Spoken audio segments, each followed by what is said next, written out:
नमस्कार, news in views की शुरुआत इस वक्त की बड़ी खबर के साथ महाराष्ट्र से इस वक्त हमारे पास है। रायगढ़ में कल हुए लैंडस्लाइड से वहां पर हाहाकार मचा हुआ है। इरसालवाड़ी गांव में रेस्क्यू ऑपरेशन आज भी चल रहा है और अब तक 16 लोगों के शव वहां से बरामद किए जा चुके हैं, जबकि 75 लोगों को सुरक्षित बाहर निकाल लिया गया है। और आपको बताएं कि पूरे गांव पर पहाड़ टूटकर गिरा, इसमें 40 से ज्यादा घर और 100 से ज्यादा लोग दब गए थे। एनडीआरएफ की टीमें रेस्क्यू ऑपरेशन में वहां पर जुटी हुई हैं। तस्वीरें आप देख सकते हैं एनडीआरएफ के रेस्क्यू ऑपरेशन की। अब तक 16 लोगों के शव वहां से निकाले गए हैं, लेकिन 75 लोगों को बचाया भी गया है। अभी और भी कई लोग दबे हुए हैं। बिल्कुल, और ये पूरा मामला तब सामने आया जब एक गांव के ऊपर पहाड़ टूटकर गिरा, 40 से ज्यादा घर इसके जद में आए, 100 से ज्यादा लोग दब गए, जहां एनडीआरएफ की टीमें लगातार रेस्क्यू ऑपरेशन में जुटी हुई हैं। 75 लोगों की जिंदगी को बचाया जा चुका है और अभी भी ऑपरेशन चल रहा है। शव भी बरामद किए गए हैं। 16 लोगों के मौत की खबर, अभी तक 16 शव बरामद किए गए हैं। ऑपरेशन अभी भी चल रहा है। तो दो तस्वीरें हम आपको दिखा रहे हैं। कल गांव पर पहाड़ गिरा था और सबसे बड़ी मुश्किल यह है कि रेस्क्यू ऑपरेशन में भी भारी दिक्कतें आ रही, क्योंकि ये जो पूरा गांव है 3 तरफ से पहाड़ी से घिरा हुआ है और दुर्गम रास्तों के बीच से लोगों को बाहर निकाला जा रहा है। तो ये तस्वीर आपके सामने है। ये दर्दनाक घटना रायगढ़ के इरसालवाड़ी गांव की है, जहां आसमानी आफत के बाद हुए भूस्खलन ने पूरे गांव में हाहाकार मचा दिया। ऊंची पहाड़ी पर बसे इस गांव में कुदरत की मार ने सैकड़ों लोगों की जिंदगी दांव पर लगा दी। भारी बारिश के बाद भूस्खलन की चपेट में आए इरसालवाड़ी गांव में अब तक 17 लोगों की मौत की पुष्टि हो चुकी है, जिनके शव एनडीआरएफ और एसडीआरएफ ने बरामद कर लिया है। बताया जा रहा है कि जिस वक्त गांव में हादसा हुआ उस वक्त गांव में 210 लोग मौजूद थे। खबर ये भी है कि अभी भी 100 से अधिक लोग कीचड़, मिट्टी और पत्थर के मलबे के अंदर दबे हैं, जिनके रेस्क्यू में राहत बचाव की टीमें जुटी हुई हैं। हादसे की सूचना के बाद महाराष्ट्र के सीएम एकनाथ शिंदे घटना स्थल पर पहुंचे और उन्होंने स्थिति का जायजा लिया। सीएम एकनाथ शिंदे लगातार राहत बचाव टीम के संपर्क में भी हैं। आपको बता दें कि ऊंची पहाड़ी के बीच बचे इरसालवाड़ी गांव में राहत बचाव कार्य टीम को खासा दिक्कतों का सामना करना पड़ रहा है। पहाड़ से किसी शव या घायल को नीचे लाने के लिए बेहद मुश्किलों का सामना करना पड़ रहा है। पश्चिम बंगाल के हावड़ा के पेड़ाहाट में देर रात भयानक आग लग गई। आग लगने से इलाके में कई दुकानें जलकर खाक हो गई। हावड़ा के पेड़ाहाट में उस वक्त हड़कंप मच गया जब एक साथ कई दुकानों में आग लग गई। आग की लपटें इतनी भयानक थीं कि देखते ही देखते सैकड़ों दुकानों में तेजी से आग फैल गई। अचानक लगी इस आग से 50 से ज्यादा दुकानें जलकर पूरी तरह से खाक हो गई। घटना की खबर मिलते ही मौके पर फायर ब्रिगेड की 18 गाड़ियां पहुंच गईं और आग पर काबू पाने की कोशिश शुरू कर दी गई। स्थानीय दुकानदारों की माने तो इलाके में लगभग 5000 दुकानें हैं, जिनमें से लगभग 800 दुकानों तक आग की लपटें जा पहुंची थी। हम लोग गए देख करके ये आग बुझा, फायर सर्विस वाला बिल्कुल बेकार हो गया। अंदर में जाकर पाइप लेकर हम लोग अपना बुझा रहे, पानी कब से हुई है लेकिन बुझाने का नाकाम, पानी खत्म। हम चाहते हैं शांति से हम लोग अपना दुकान बना ले, फिर ठीक से हम लोग फिर काम शुरू करें। दुकानदारों का आरोप है कि यह आग किसी हादसे की वजह से नहीं बल्कि सुनियोजित तरीके से लगाई गई है। बताया जा रहा है कि दुकानों के मालिकाना हक को लेकर काफी लंबे वक्त से विवाद चल रहा है। इसीलिए स्थानीय दुकानदारों ने आशंका जताई है कि यह हादसा नहीं है बल्कि साजिश के तहत बाजार में आग लगाई गई। हावड़ा में लगी दुकानों की आग तो शांत हो जाएगी, लेकिन मणिपुर में महिलाओं से हैवानियत कांड की तपिश का असर संसद में भी देखने को मिल रहा है। संसद सत्र का पहला दिन हंगामे की भेंट चढ़ गया। हालांकि मणिपुर के राज्यपाल और मुख्यमंत्री महिलाओं के साथ अभद्रता को लेकर एक्शन ले रहे हैं। मणिपुर की इस घटना के बाद देश का सिर शर्म से झुक गया है। हिंसा के बाद वायरल हुई तस्वीरों से किसी की भी रूह कांप जाएगी। मणिपुर हिंसा और महिलाओं के साथ अभद्रता के मामले की गूंज दिल्ली तक सुनाई दे रही है। मणिपुर के हालात पर सरकार सवालों के घेरे में है। महिलाओं के साथ हुई क्रूरता और अभद्रता मामले में अभी तक 4 आरोपी गिरफ्तार किए जा चुके हैं, जबकि अन्य आरोपियों की तलाश जारी है। वहीं मणिपुर के राज्यपाल अनुसुईया उइके ने इस मामले में डीजीपी से बात की है और आरोपियों को जल्द गिरफ्तार करने के निर्देश दिए हैं। मैंने कहा कि जितनी जल्दी हो सके उन सारे आरोपी जिन्होंने इस तरह का दुष्कर्म किया है उनको गिरफ्तार करें। मणिपुर के मुख्यमंत्री एन बीरेन सिंह ने भी इस मामले को लेकर गंभीर हैं। मुख्यमंत्री एन बीरेन सिंह का कहना है कि कोई भी दोषी किसी भी सूरत में बचेगा नहीं।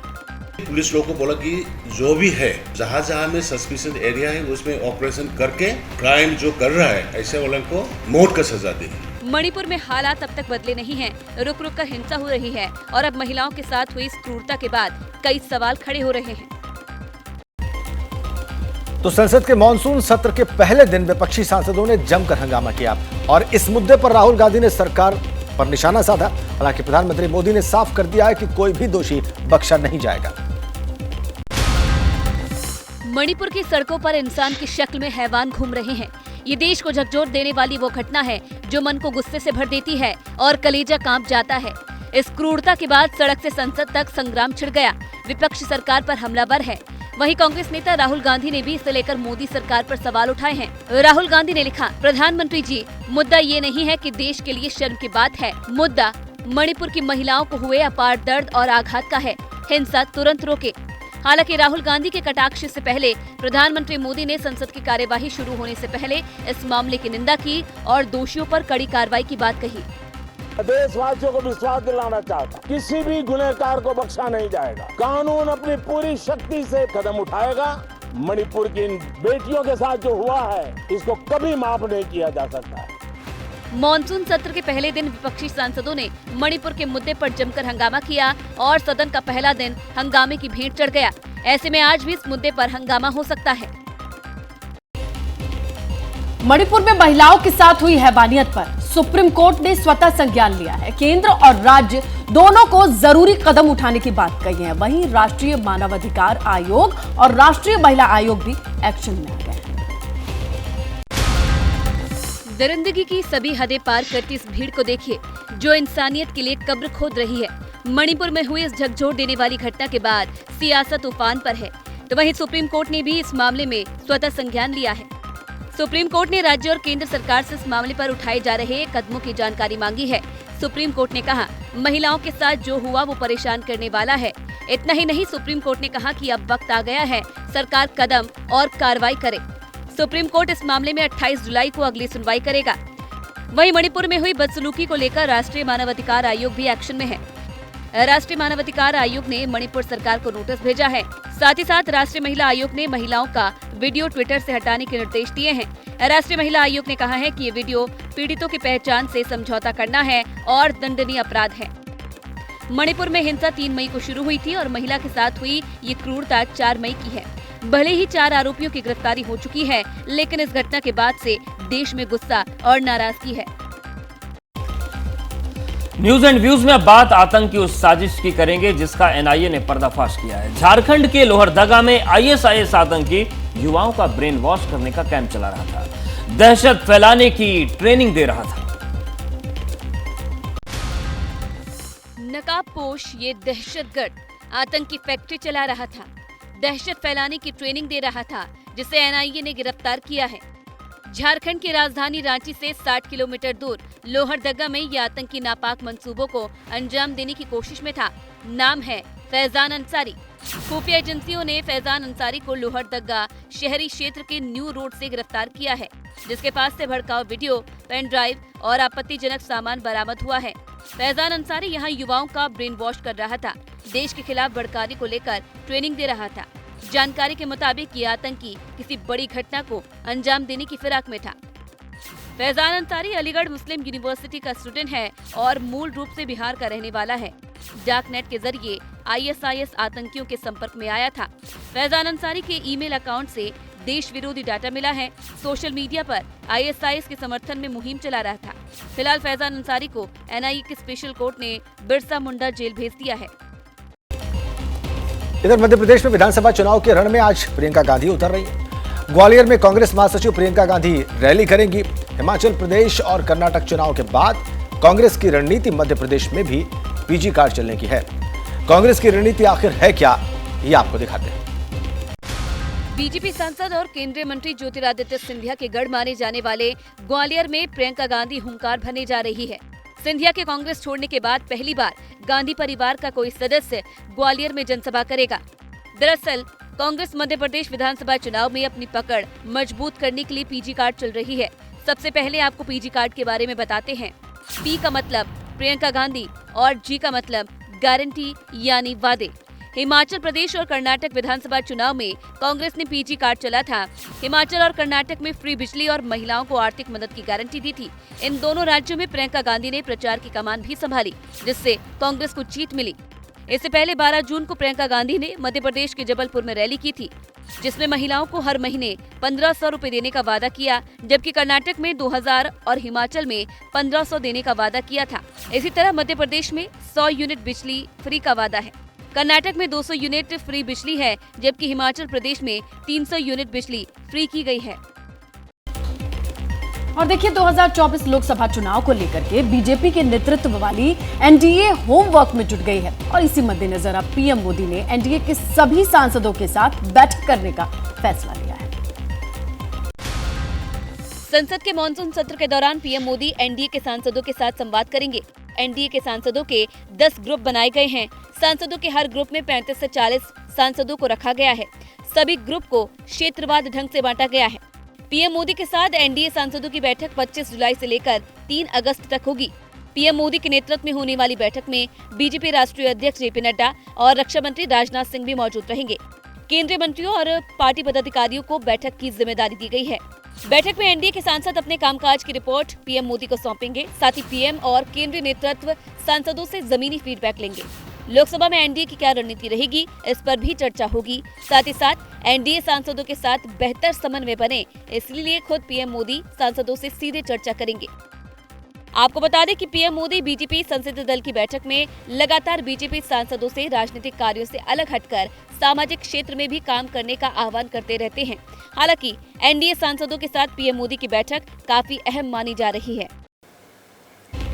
मध्य प्रदेश के पूर्व मंत्री और विधायक संजय पाठक का एक वीडियो तेजी से वायरल हो रहा है, जिसमें वो आगामी विधानसभा चुनाव से पहले जनमत संग्रह की बात करते हुए दिख रहे हैं। जब इस विधानसभा क्षेत्र के 50% से ज्यादा लोग बोलेंगे कि भैया आप चुनाव लड़ो, नहीं तो चुनाव नहीं लड़ूंगा। ये एमपी के सबसे अमीर बीजेपी विधायक संजय पाठक हैं। विधानसभा चुनाव से पहले विधायक जी ने अपने लिए चुनाव की मांग की है। इतना ही नहीं, विधायक संजय पाठक ने खुला ऐलान किया है कि अगर उन्हें 50% से ज्यादा जनता का वोट नहीं मिला तो वो विधानसभा चुनाव नहीं लड़ेंगे। मैं आज आपको फिर बोल रहा हूँ, एक वोट भी कम मिलती है मुझे 50% से, तो मैं चुनाव नहीं लड़ूंगा। विधायक संजय पाठक का कहना है कि खुद के लिए वो अगले महीने वोटिंग कराने जा रहे हैं, जिसके लिए टॉप एजेंसियों से वो सर्वे भी कराएंगे। सर्वे एजेंसी भी आ गई है, जैसे मेरी बात चल रही, देश की टॉप एंड सर्वे एजेंसी नहीं, वो जाके एक घर पे एक मतदाता पे सर्वे भी करेगी, वोट भी छपेंगे। मध्य प्रदेश के कद्दावर नेता और पूर्व राज्य मंत्री संजय पाठक का बयान इन दिनों सुर्खियों में छाया हुआ है। विजय राघवगढ़ विधानसभा से भाजपा विधायक संजय पाठक ने आगामी विधानसभा चुनाव से पहले जनमत संग्रह कराने की बात कह दी है। आगे बढ़ते हैं। वाराणसी में ज्ञानवापी मस्जिद प्रकरण एक बार फिर से चर्चा में है। वाराणसी में ज्ञानवापी मस्जिद और मां श्रृंगार गौरी केस में आज जिला कोर्ट फैसला सुना सकता है और वहीं सुप्रीम कोर्ट में मथुरा के श्री कृष्ण जन्मभूमि मामले पर भी सुनवाई होगी। ज्ञानवापी और श्रृंगार गौरी मामले में ज्ञानवापी परिसर के संपूर्ण सर्वे वाली याचिका पर आज महत्वपूर्ण फैसला आ सकता है। हिंदू पक्ष की ओर से 16 मई को संबंध में याचिका दायर की गई थी, जिसमें कोर्ट ने सुनवाई कर फैसले को सुरक्षित कर लिया था। पूरे परिसर का एएसआई द्वारा सर्वेक्षण हो, ऐसी एप्लीकेशन हमने 16 मई को फाइल की थी। 14 जुलाई को ऑनरेबल डिस्ट्रिक्ट कोर्ट वाराणसी ने इसमें अपना फैसला सुरक्षित रखा है। 21 तारीख को दोपहर 2:30 बजे इस पे फैसला आना है। हिंदू पक्ष की ओर से ज्ञानवापी परिसर में हिंदू देवी देवताओं से जुड़ी आकृति मिलने के मामले के बाद संपूर्ण परिसर पे एएसआई के सर्वे की मांग की गई, जिसका विरोध मुस्लिम पक्ष ने करते हुए कहा कि पुरातात्विक सर्वेक्षण से परिसर को नुकसान पहुंच सकता है। एक तरफ वाराणसी में ज्ञानवापी और मां श्रृंगार गौरी मामले में कोर्ट के फैसले पर लोगों की नजर है, तो वहीं सुप्रीम कोर्ट मथुरा के श्री कृष्ण जन्मभूमि मामले में सुनवाई करेगा। श्री कृष्ण जन्मभूमि विवाद से जुड़े सभी मामले इलाहाबाद हाई कोर्ट में ट्रांसफर होने का विरोध शाही ईदगाह मस्जिद कमेटी ने किया है। मस्जिद कमेटी ने सुप्रीम कोर्ट से हाई कोर्ट के आदेश को रद्द करने की मांग की है और इस फैसले पर भी लोगों की नजरें टिकी हुई हैं। पत्रकारिता कोई इमोशन नहीं है, ना अपना कोई ज्ञान देना है और ना कोई विचार थोपना है। पत्रकारिता क्या है? पत्रकारिता का मतलब है सही जानकारी इकट्ठा करना और तथ्य बताना। पत्रकारिता आज जितने महत्वपूर्ण दौर में है, शायद पहले नहीं थी। इस दौर से निकलने के लिए सिर्फ सच दिखाने की जरूरत है, वो सच जो आपके हित को आगे रखे। इसलिए अब रात 9 बजे प्राइम टाइम नहीं होगा, ये आपका टाइम है। जगविंदर पटियाल के साथ देखिए पब्लिक इंटरेस्ट 17 जुलाई से सोमवार से शुक्रवार रात 9 बजे सिर्फ एबीपी न्यूज पर। एबीपी न्यूज आपको रखे आगे।